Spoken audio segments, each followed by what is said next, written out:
దేవ అధిక జ్యేష్ఠ మాసంలో ఏమేమి కార్యక్రమాలు చేయాలి అని చాలామంది అడుగుతూ ఉన్నారు. సాధారణంగా ఈ అధిక జ్యేష్ఠ మాసమును పురుషోత్తమ మాసము అని అంటూ ఉంటారు.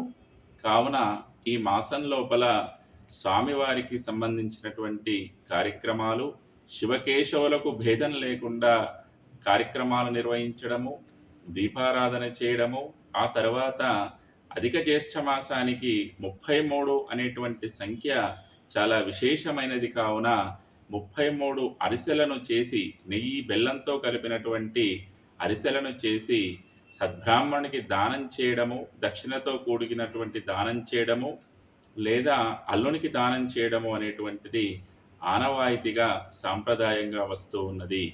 దానితో పాటుగా నదీస్నానమును ఆచరించడము, జపాలు చేసుకోవడము, అభిషేకాలు చేసుకోవడము కూడా చాలా విశేషమైనది. మరియు ఈ అధిక జ్యేష్ఠ మాసంలో వచ్చేటువంటి సంకష్టార చతుర్థి వ్రతాన్ని ఆచరించాలా, ఆచరించకూడదా అంటే సంకష్టార చతుర్థి వ్రతాన్ని తప్పనిసరిగా ఈ అధిక జ్యేష్ఠ మాసంలో ఆచరించాలి.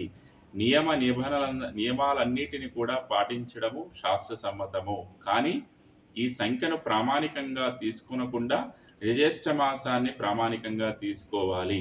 కానీ వ్రతాన్ని మాత్రం ఆచరించాలి.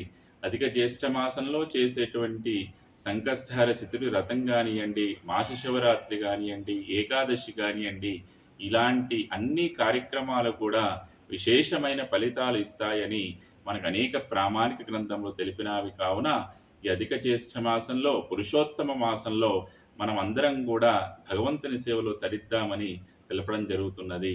మహాదేవ.